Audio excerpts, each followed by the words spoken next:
welcome everyone to Coffee with a Codex. My name is Dot Porter. I am a curator in the Schoenberg Institute for Manuscript Studies, which is a research and development unit focused on medieval manuscripts in the Kislak Center for Special Collections, Rare Books and Manuscripts at the University of Pennsylvania Libraries. Once a week, I come on to Zoom Thursday at noon, and I show you one of our manuscripts. If you have been here before, welcome back. It's always great to see familiar faces. If this is your first time, welcome. I'm really glad you're here, and I hope you enjoy our time together today. This is really informal. It's like a show and tell. I'm not going to lecture you. We're just going to look through a manuscript.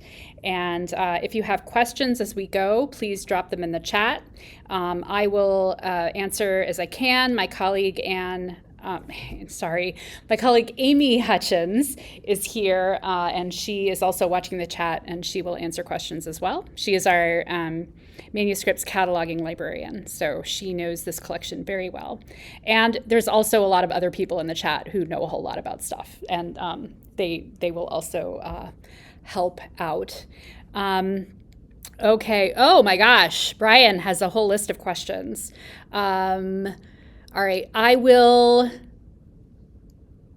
see what I can do about that. Some of your questions will be answered by the catalog record.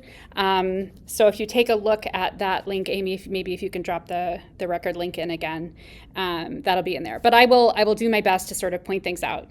I'm actually going to do this a little bit maybe differently than usual. So I have mentioned in the past that we have, Amy, you're going to have to remind me of what it's called, the catalog, or I call it the cataloging archive, but that's not the word for it. The documents, curatorial files. So these are the files that the cataloger uses to do them. This one happens to have a very lengthy manuscript description here. So I was looking through it before, and it's so great. There's so much great information in here. So I'm going to actually work through that in reference to the manuscript. But first, let's take a quick look at this manuscript. As I implied, it's a 15th century Italian manuscript. The binding is modern.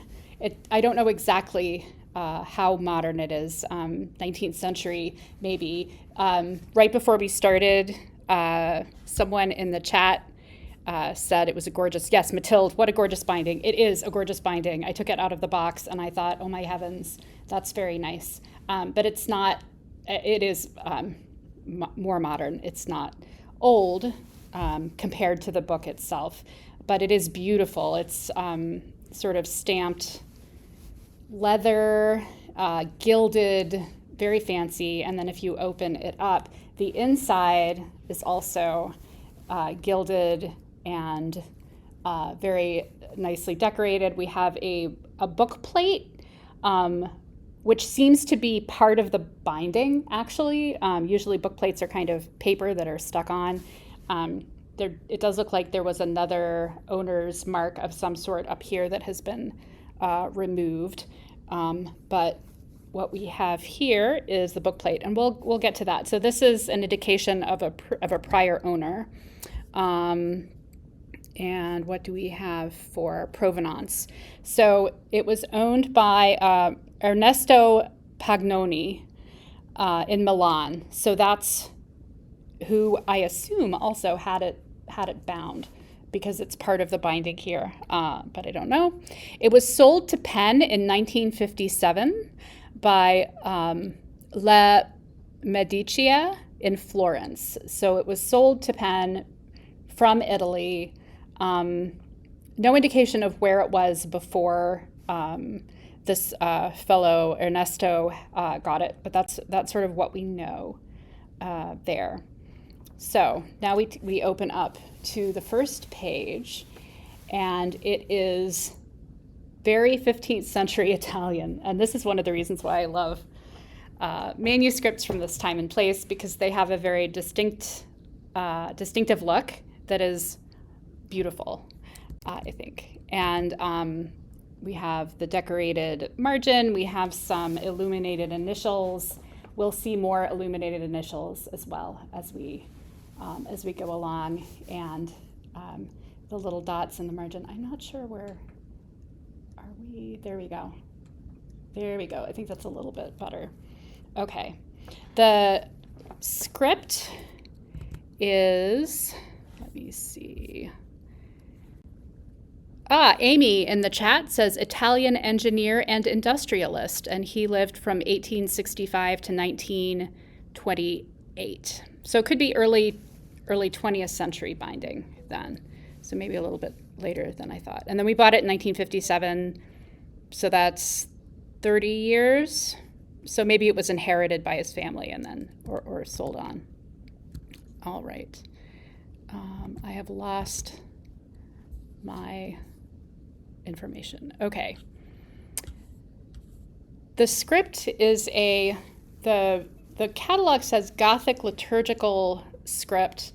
The description from the curatorial files sort of puts it between Gothic and humanistic. So it's sort of heading towards a humanistic script, which you see a lot of 15th century Italian books in humanistic. And humanistic script is easy. It's sort of the forebear of our modern fonts. And so it tends to be easy for us to read. So this will also probably be a little easier to read than like a pure, like a liturgical, I don't know, like French Gothic hand. Not hugely decorated, although there are initials here, different types. So here's an initial, and then smaller initials that have been added in here. This is kind of interesting. I'll zoom in a little bit here. There are occasional things that we'll see in the margin. In this case, there's this little red cross, and what it's doing is it's pointing out that there's something happening in the line, and what's happening in the line is this word with dots underneath it. This is called underdotting, pretty descriptive, and that means that this word is being deleted. So it's equivalent to erasing it, but instead of erasing it, they just say, okay, don't read this word. And I'm not sure if that is when this was done. So was this the scribe, or was this somebody coming significantly later? Unclear. Okay. Oh, Lisa says, or subpuncting. Okay. Underdotting, subpuncting. Leslie asked me to zoom in. I hope this is good. I have zoomed in a little bit, and I'll keep it here for a little bit to see. Let's see. Someone says the big S looks like it's waiting for more decoration. It does, doesn't it? And I think we'll see this too. I noted this as I was paging through, that these colorful initials do seem like there's more room around them. Although the other ones, the sort of smaller ones, don't have the same issue. All right, now here's what I was saying about other things in the margin. These are sort of notes. This is a reader coming in and saying, I'm taking note of something that's happening here. And this is one of the things that this document is going to. So I think I'm going to turn to the document. Because there are some interesting things happening, and I want to be sure not to miss them. So one thing, if we look at this very first page, you're going to see a little number down here. It's A2. I'll zoom in a little more so you can see that I'm not fibbing. A2. This is a Quire signature. We have... there are different ways to sort of number Quire. So Quire, if you're not familiar, it's the building block of the manuscript. So this particular manuscript is made of 6 quires. Quires are made by taking sheets of parchment, or in this case, paper. So this is made of paper, and folding them into little booklets, and then you sew the booklets together, and that makes your book. This book has 5 quires of 10 leaves. So leaf or folio 1 through 10 is one quire. 11 through 20 is the second quire. This is leaf 2, or folio 2. I'll just pull it down so you can see the folio numbering. So this is the second leaf. And it's the second leaf in Quire A. So when the manuscript was made, the person who made it, there was actually, it's not here, but it would be A1, and this is A2, and it's not here. It's not here because it's been trimmed. We talk about this sometime. When the book was rebound at some later date, the pages were trimmed away, and so we only have a few instances where we see these quire signatures. The other one is, actually, this is interesting. So 1, 2, 3, 4, 5. So when we get to the next page, this is 5 and 6, and there will be thread here because we're in the middle of the quire. So this is where those sheets were sewn. And there's a little X here. And this is saying this is the second half of the quire, and then there's no more numbering there. If we get to when we get to Quire B, there is more. You'll see a little bit more. So here's B1, B2. It got trimmed. But this is B, and a little bit, maybe a little teeny bit of 3 there. We can see again B4, just barely B5, and then here's another X, right? So this is the pattern going through the manuscript. Also, here we are at the end of Quire A to Quire B. Here's something we see quite a lot, which is God, my brain is totally blanking. Catchword. It's a catchword. So this is the first couple of words on the next page. This is and that's just another way for the person doing the binding, or for the scribe to tell the person doing the binding that this is the order you go in. Make sure that this matches the way the next quire starts. Whoop, and there we go. So it's so we know that the quire is all in the right order. And here are more of these little smaller colorful initials. Here now we're going from between red and blue, which again, if you've been here before, I like to point out the alternating red and blue. It's a way to keep the eye moving through the page, and it's very typical. You see the red-blue alternation in all kinds of genres of books, from all over, starting in the, 12th century, earlier. Oh, here's another underdotting right there. I just noticed that. Underdotted, and also I think there's a line that's been struck through it, so they really didn't like that word at all. And here's a word that's been added up there. I think that's the scribal hand. So this is the scribe correcting his own writing. Claire says it sounds like hefty paper. It is hefty paper. I thought it was parchment when I opened it up. It's so thick and heavy, but it's not. It is definitely it's definitely paper. It's got the chain lines that you expect to see. Let's see. We talked about the quire structure. We talked a little bit about the script. Sturdy paper. We'll keep this going. Oh, right. Another thing I noticed as I was going this is the edges, if you can see that, the edges of the book are gilded. You see that? They're gold. And that would have happened when the book was rebound the last time, in the late 19th or early 20th century. That's when that would have happened. But it is a neat thing, and it looks really nice with with the golden cover as well. Let's see. Lisa is asking, does the paper have a watermark? Oh, and Amy's just put it in the chat.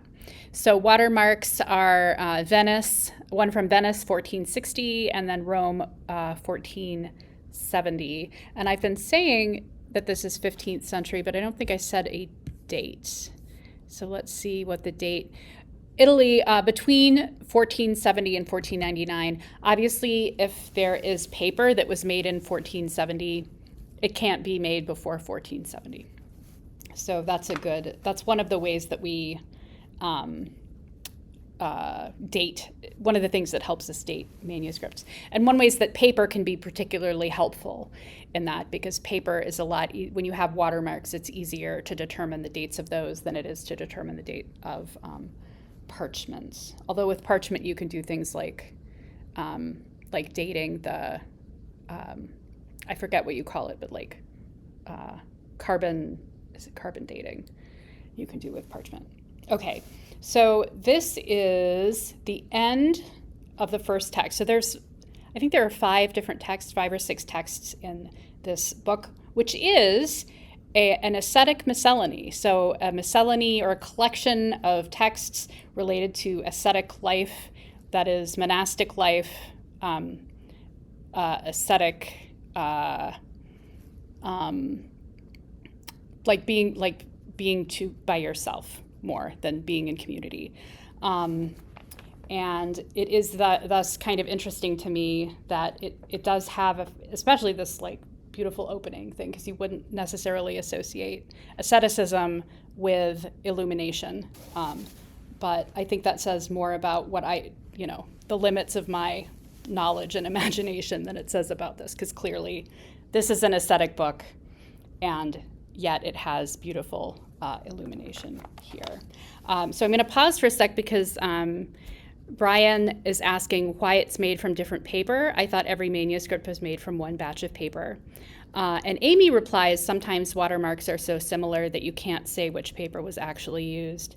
But also you do see multiple kinds of paper in one volume. And yeah, this is, you have to think, if you're in a printer's, you're a printer, you could have multiple batches of paper, or maybe you're printing and you run out of paper, and so you need to use another paper.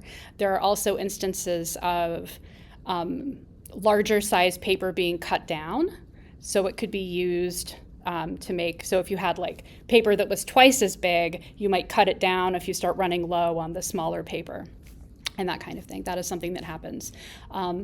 You also see manuscripts, and we have a few in our collection that actually have both parchment and paper together in there. And regarding parchment, there have been in recent years both collagen analysis and DNA analysis to look at types of parchment. And you find manuscripts that have different parchment from different animals in the same book. So you might have calf and sheep together in the same book. And you might not necessarily be able to see that, but when you do the testing, you can tell that. So more than you probably wanted to know. Sorry, Brian. Okay, so we're at the end of the first text, and the first text is sort of the art of dying well. So we're at the end of the art of dying well. And then we have this section, which is from the legend of St. Bernard. So we have a little portion on St. Bernard, and then we have another text that starts here, the Misery of the Human Condition, which was written by Pope Innocent III, and this is the longest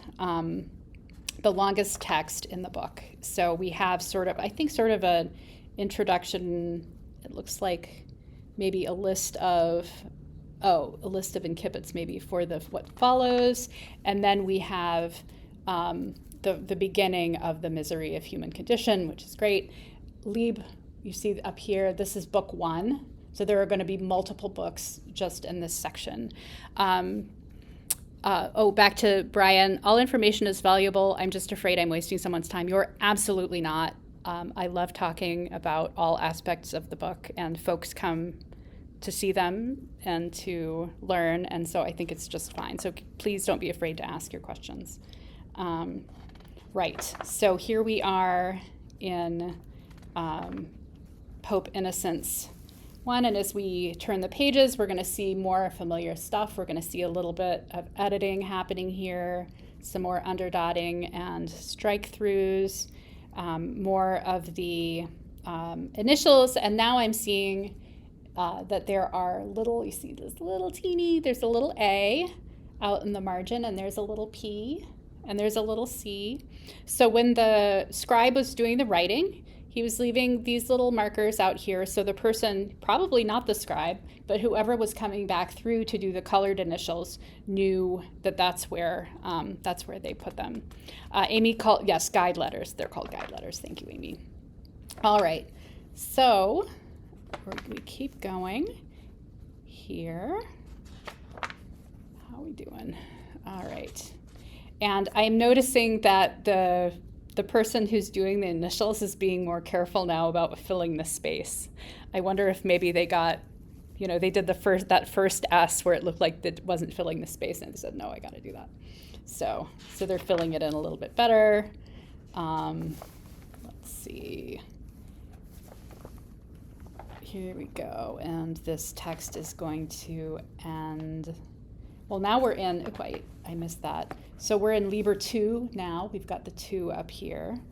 I'm not sure if they're, okay. So I'm betting that, yes. So here's the end of Liber 1, or Book 1. And here we have explicit Liber Primus, which means we've ended Book 1. Incipiunt capitula sedi libri. So we are sort of introducing that. And then Incipit Liber Secundus. So we're starting the second one, which gets its own little initial there. So it's sort of taking up the same amount of space as these ones. But since it's the beginning of the second book, it gets a little bit of decoration there. All right, and now we're in Book 2. And then I just want to see when we go to Book 3 if there is another maybe little initial. There we go, an even bigger one. So it's down at the bottom of the page. So he's got even a little bit more space to fill that in. Those are really nice. I like that a lot. All right, and again, we have this list and then the beginning. Awesome, and now we're in Book 3 at the top. And when this ends, we have something different. Let's find it. We're in Book 3, Secundi Libri, thank you. Book 3. Okay, so now we are ending. Explicit, so this is the end. Explicit Liber, the Miseria Conditionis Humanitatis. So we're at the end of that. And then the next section is a verse text that I think is just the 2 pages. And I don't actually know what this is or what it's doing. I'm noticing that there are these red notes out in the margin. I'm not sure what that is. Oh, so sonata. Seems like this is written in Latin. How long would it take for manuscripts like this to be written in Italian? So this is written in Latin. I can tell you that there were manuscripts being written in Italian at this time. So this, I'm thinking that a religious text would be more likely to be written in Latin because Latin was sort of the learned language and the religious language. For example, we have like scientific manuscripts in our collection. I'm thinking specifically of an herbal, where the text that is descriptions of the plants and how they're used in medicine is written in Italian. So there definitely was Italian being written at the same time. It's just they were also writing in Latin. And Amy points out Petrarch is writing poetry in Italian earlier than this as well. So there's that. And Amy, always helpful. The title is 15 Signs, and the red notes are counting the signs. So we have 1, 2, 3, 4, 5, 6, 7, 8, 9, 10, 11, 12, 13, 14, 15. There we go. So the 15 signs. Okay, Brian is asking why there's so little marginalia.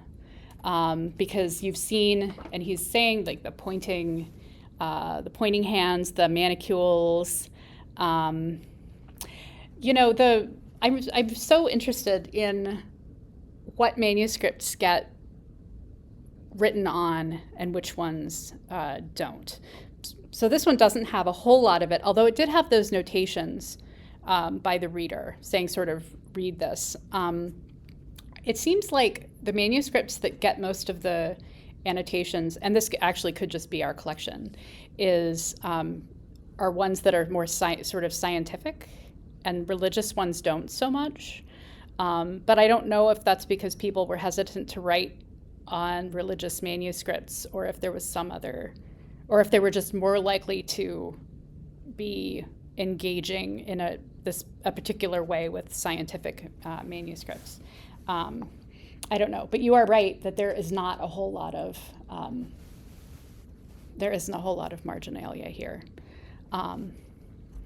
Let's see. So is this the last text? Altercatio animae et corporis, and this is in verse. So if we go back here and look at the previous ones, they're filling up the page. The text is being written from end to end. It's narrative, not verse. And then here we have verse. So it's taking up a lot less of the page because it's written line by line, like poetry. And in fact, we're not even starting another poetic section. It's sort of leaving the page blank in that case. And we have red initials starting each poetic section. I don't know what the verse is, but it seems to be lines of 4. 1, 2, 3, 4, 1, 2, 3, 4. There we go. And this should take us through to the end. We have another place where we have blanks there. And let's see, we're almost to the end, which is good because we're almost to the end of our time. I wanted to do one thing, however. Okay, so this is sort of interesting. The last several pages are ruled but blank.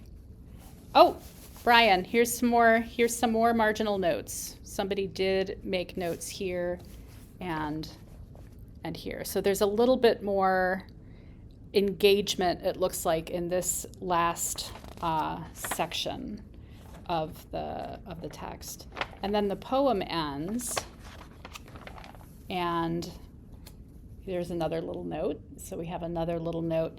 And these have been ruled. And this is nice because I haven't said anything about the ruling, but you can see here that we've got lines down the side and then the ruled lines. If there would have been at some point prick marks down the side. They've been clipped off. So in this document, before we stop, there was apparently something that was erased on the flyleaf, and you can see it under ultraviolet light. So I am gonna turn off the lights. This is the last thing we're gonna do, a little experiment before we go. And I'm going to, if I can figure out how to turn off the lights on this thing. Can I turn that off? How do I turn that off? Maybe I don't. Well, let's see. Maybe if I just shine it, can we see anything? I feel like there's something. Oh, the lighting is so bad. Can I cover that up? Oh no, that just covers the thing. All right. Well, so much for my experiment. I think there might be something there, but maybe not. All right. I'm hoping to get some multispectral imaging equipment in here at some point, and once we do that, it'll be a lot of fun. All right. That's enough. Thanks, everybody, for taking a look at this really beautiful, not at all ascetic manuscript. I hope I'll see you again next week. Everybody have a great week, and email me if you have any more questions or things you'd like to see. All right, bye.